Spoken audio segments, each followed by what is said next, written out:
महामना आहूय विप्रान वेदज्ञान स्नातः सुचिरलंकृत वाचयित्वा स्वस्तैनम जात कर्मात्मजस्य वै कारयामास विधिवत पितृदेवार्चनम तथा। नंद जी के आत्मज उत्पन्न हुआ है। बंधुओं, ठाकुर जी जीवन में आते हैं तो नंद बाबा जैसी स्थिति हो जाती, जैसे नंद बाबा की स्थिति है वैसी स्थिति हो जाएगी। मैंने एक दिन कथा में कहा था कि ठाकुर जी यदि प्राप्त होंगे, ठाकुर जी यदि जीवन में पधारेंगे तो यह भी संभव है कि आप अपना नाम भी भूल जाओ उस समय, हम कौन हैं। संसार में और ठाकुर जी में यही अंतर है कि संसार सदैव आपको याद दिलाता है कि आप कौन हो, आपकी वैल्यू क्या है, आपकी पोस्ट क्या है, आपकी गरिमा कितनी है, आपको कितने सम्मान की जरूरत है, कितने प्रेम की जरूरत है, कितने धन की जरूरत है, कहां जाने की जरूरत है, कहां जाने की नहीं जरूरत है। ये सब जो आपको प्रतीत कराए वो संसार, और जो इन सबको भुला दे वही ठाकुर जी।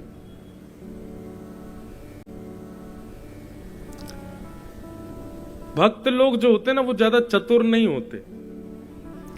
सांसारिक व्यक्ति चतुर बहुत होता है, और चतुर शब्द भी मैं थोड़ा हल्का बोल रहा हूं, अगर मैं ऐसा बोलूं तो ज्यादा अच्छा। चतुर शिरोमणि है हम लोग। कौन है? चतुर शिरोमणि, बहुत चतुर है हम लोग। लेकिन वैष्णवता जब जीवन में आती है, ठाकुर जी जब जीवन में आने का भाव रखते हैं तो व्यक्ति चतुर नहीं रहता। अत्यंत भोला, अत्यंत सीधा, भोंदू भोंदू हो जाएगा। एक कोई वैष्णव कल प्रणाम करे, बोले महाराज जी भोंदू की कथा सुना देना। एक भोंदू की कथा सुनाते हैं हम, वृंदावन की सत्य घटना है। भोंदू कहने का अभिप्राय यह है कि ठाकुर जी जब प्राप्त होंगे तो आप जितने चिंता में, जितनी चतुराई में आप रहते हैं वो सब भूल जाओगे। फिर चतुराई, चिंता ये सब नहीं रहेगी, फिर तो 24 घंटे चिंतन रहेगा ठाकुर जी का। आप स्वयं कौन हो? कोहम कस्तवम कुत आयात, को में जननी, को में तात, मेरी माँ कौन है, पिता कौन है, परिवार कौन, मेरी गरिमा क्या, मेरी पोस्ट क्या, मेरी वैल्यू क्या, सब भूल जाओगे। तृणादपि सुनीचन, श्री चैतन्य महाप्रभु कहते हैं आप तृण के समान हो जाओगे। एक छोटे से तृण से भी छोटा समझोगे स्वयं को, ठाकुर जी जीवन में आ गए तो भगवत प्राप्ति का प्रथम लक्षण तो बहुत सारे हैं, प्रथम द्वितीय कोई भी मानो, हम बताते रहते हैं, आप लिख लिया करो। भगवत प्राप्ति का एक लक्षण यह भी है कि आप अत्यंत दीन हो जाओगे, दीनता जीवन में आ जाएगी। स्कूल में सब लोग पढ़े हैं, और स्कूल में जब हम पढ़ते हैं तो व्याकरण में, संस्कृत में, अगर संस्कृत पढ़ी होगी तो एक श्लोक पूरे स्कूलों में सिखाया जाता है। नमन्ति फलिनो वृक्षा, नमन्ति गुणिनो जना, शुष्क काष्ठानि मूर्खाश्च ना नमन्ति कदाचन। फलित वृक्ष जो होता है सदा वही झुकता है। जिस वृक्ष में फल लगते हैं उसी का ही स्वभाव होता है झुकने का, उसी का ही स्वभाव होता है घेर बनाने का, उसी का ही स्वभाव होता है नीचे की ओर ढलने का। शुष्क काष्ठानि मूर्खाश्च नानमन्ति कदाचन। शुष्क पेड़ लंबा बहुत होता है जिसमें फल नहीं होता, लेकिन वो झुकता कभी नहीं है। पर आंधी जब आती है तो फलित वृक्ष नहीं टूटते, लंबे वृक्ष ही टूटते हैं सबसे ज्यादा। इसलिए सदैव हम तो यही मानते हैं कि दीनता तभी आती है जब जीवन में भक्ति आती है। और आपके जीवन में भक्ति आ गई पर दीनता नहीं आई तो भक्ति का आप आडंबर कर रहे हो, भक्ति नहीं है वो। भक्त रावण भी था, महादेव की रोज अर्चना करता था, और हम लोग तो क्या उपासना करेंगे महाकाल भगवान की जैसी रावण करता था, पर उसकी भक्ति में दीनता नहीं थी। वो सदा अहंकारी होकर के भक्ति करता था। तो ठाकुर जी जीवन में आएंगे तो सबसे पहले आप दीन हो जाओगे। दीन का मतलब गरीब नहीं होता है, दीन का मतलब ये सब मत समझना। दीन का मतलब होता है आप सबको श्रेष्ठ मानते हो, अपने से ज्यादा श्रेष्ठ सबको मानने लग जाओ, इसको कहते हैं दीनता। मैं सबसे निम्न हूं, बाकी सब श्रेष्ठ हैं, ये दीनता कहलाती है। और ये भक्ति का स्वरूप है, भक्ति का प्रकार है, दीन, दैन्य। तो ठाकुर जी जीवन में आएंगे या फिर आने का मन बना रहे होंगे कि हाँ मुझे इससे मिलना है, तो उसके पास दीनता का गुण आएगा, उसके पास दीनता आएगी।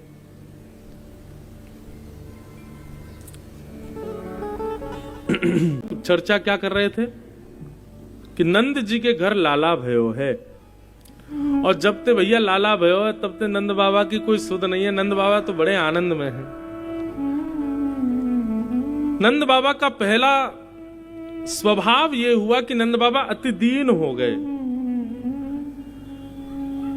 नंद बाबा देहाभिमान शून्य हो गए और नंद बाबा खूब लुटा रहे हैं। अपने पास रखने की स्थिति खत्म हो गई नंद बाबा की। अब तो जो हाथ में पड़े वही को लुटाए दें। कोई आकर के कहे बाबा बधाई हो, तो नंद बाबा बधाई के रूप में बस ये देखें या कोई दऊं कहां मैं। कहीं भी ये विचार नहीं कर रहे कि भैया खूब लुटा लियो मैंने, अब बस करूं, नहीं। नंद बाबा को बस चल लो, बस लाला को छोड़ के सब लुटाए दूं मैं। ऐसी स्थिति हो गई। यही होगा भक्त के साथ जब ठाकुर जी जीवन में पधारेंगे। कुछ भी रखने की इच्छा नहीं होगी, कुछ भी बचाने की इच्छा नहीं होगी, कुछ भी संजोने की इच्छा नहीं होगी, सब देने का मन करेगा। मैं क्या दूं, सब दे दूं।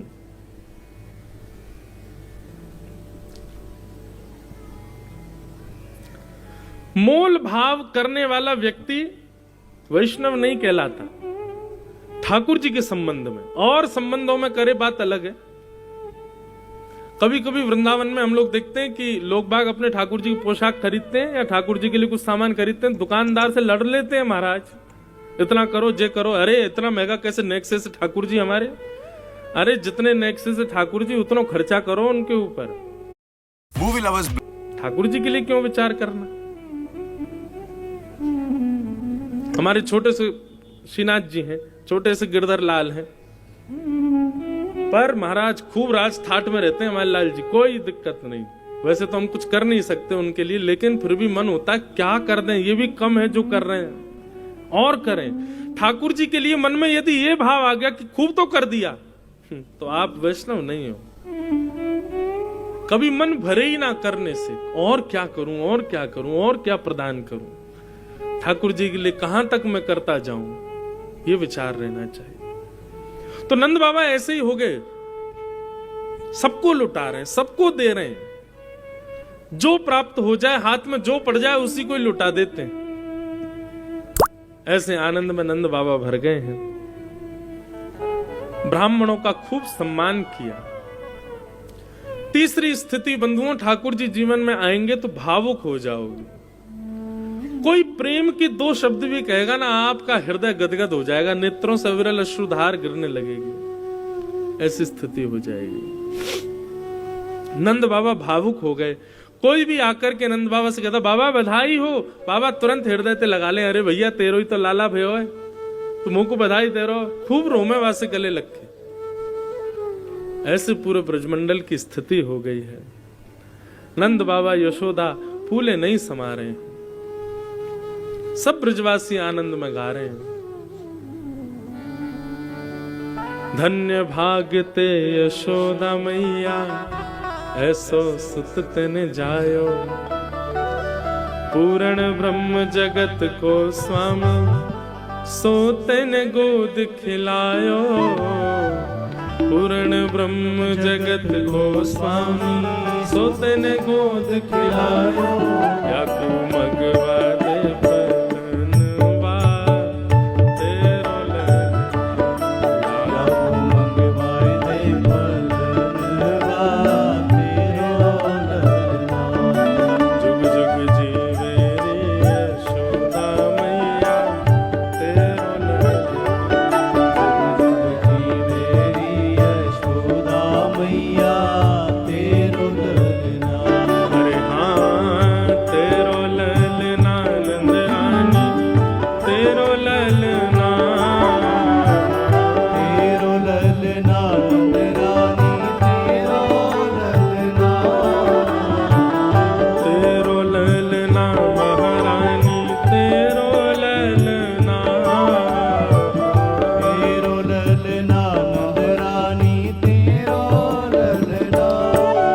जुग जीवे रे यशोदा मैया तेरो ललना। जुग जुग जीवे रे यशोदा मैया तेरो ललना। अरे जुग जुग जीवे रे यशोदा मैया तेरो ललना। जुग जुग जीवे रे यशोदा मैया तेरो बंधुओं, ललना। एक बात बताओ, आपको अपने घर के ठाकुर जी देख के कभी ऐसा नहीं लगता? बताओ, पूर्ण ब्रह्म जगत के स्वामी हमारे घर में बैठे हैं, हम जो खिलाते हैं हमारे हाथ से खा लेते हैं, जो पहनाते हैं पा लेते हैं। पता है ये भाव क्यों नहीं आता? क्योंकि हम उनको केवल पाषाण मानते हैं, केवल हम उनको धातु समझ के बैठे हैं कि पीतल के हैं, ये इतने के हैं, ये या के हैं, वैसे ऐसे नहीं। हम तो कहते हैं भैया नंद बाबा जैसी स्थिति हमारी क्यों नहीं होती? क्योंकि हम ठाकुर जी को ठाकुर जी केवल मूर्ति मात्र मान के रखते हैं, इसलिए नंद बाबा जैसी हालत हमारी नहीं होती है। आज घर जाइएगा, अपने घर के ठाकुर जी को निहारिएगा, और इसी भाव से निहारना, ये पूर्ण ब्रह्म है, साक्षात परमेश्वर है। कितने भाग्य हैं हमारे, हम जो खिलाते हैं पाते हैं, जैसे रखते हैं रहते हैं, जहां बैठाते हैं बैठते हैं। कितने आनंद की बात है भैया। हमारी सेवा का फल पता है कब जानिएगा? आप सबके घर में ठाकुर जी बैठे, मेरे गिरधर लाल बैठे, हमारी सेवा का फल तब जानो। दूसरी पंक्ति, धन्य घड़ी जब होए यशोदा मैया कह के बोले। धन्य घड़ी जब होए यशोदा मैया कह के बोले। हमारे धन्य भाग तब जानना भैया जब हमारे लाल जी हमारो नाम लेके पुकारे, हमको बुलावे, मैया कह के, भैया कह के, दादा कह के। कभी ठाकुर जी बोले हमारे? कभी नहीं बोलते। कभी बोले तब जानो। ओ धन्य घड़ी जब होए यशोदा मैया कह के बोले। धन्य घड़ी जब होए यशोदा मैया कह के बोले। नूपुर बांध दो चरणन में, घुट मन डोले। नूपुर बांध दो चरणन में, घुट मन डोले। नूपुर बांध दो चरणन में, घुट मन डोले। नूपुर बांध दो चरणन में, घुट मन डोले। पकड़े बाबा की उंगरिया तेरो ललना।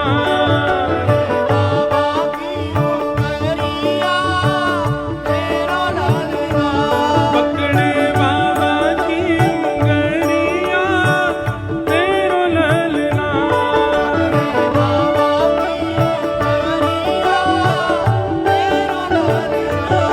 जुग जुग जीवे रे यशोदा मैया तेरो ललना।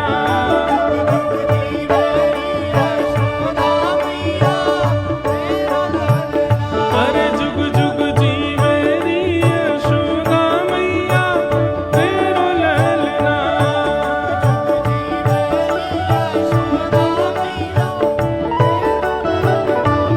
हे नंद घरा नंद भयो, यशोदा के लाला भयो।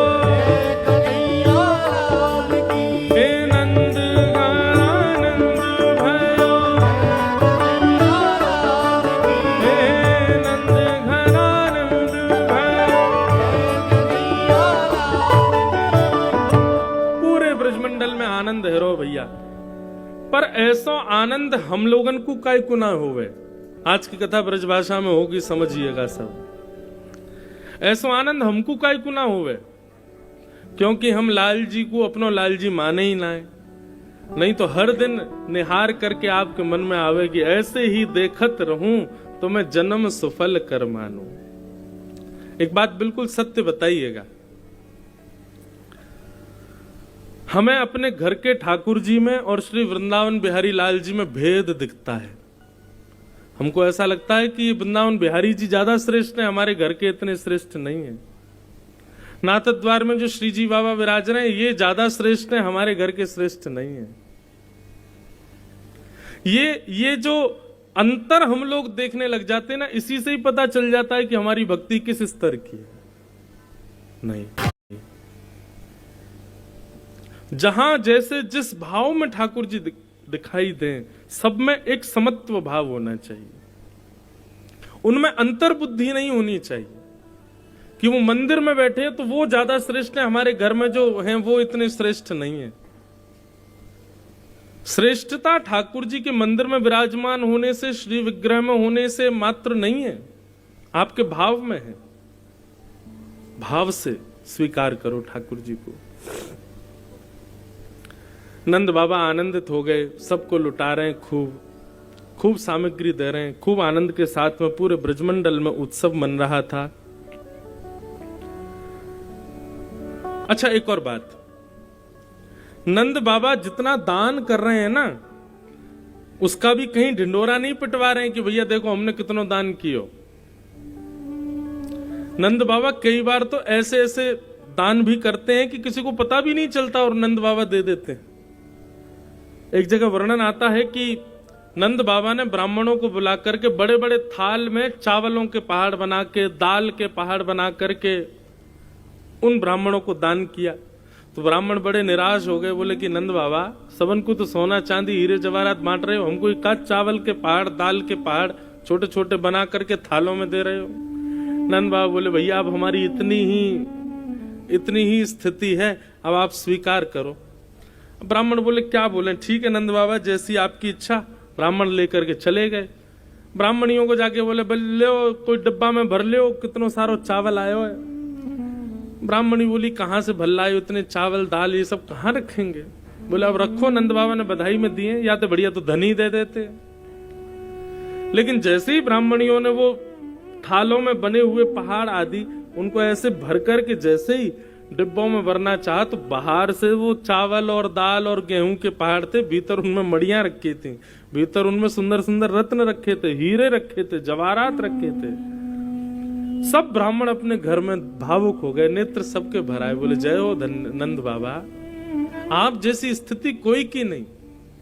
वो दान भी कर रहे हैं तो छुपा करके कर रहे हैं, कोई को पता नहीं चले, कहीं कोई श्रेय मोको नहीं दे दे कि देखो नंद बाबा ने इतनो दियो, ऐसा दियो। ये सब बंधुओं लक्षण हैं, इन लक्षणों से आप युक्त हो जाओगे जब ठाकुर जी जीवन में पधारेंगे।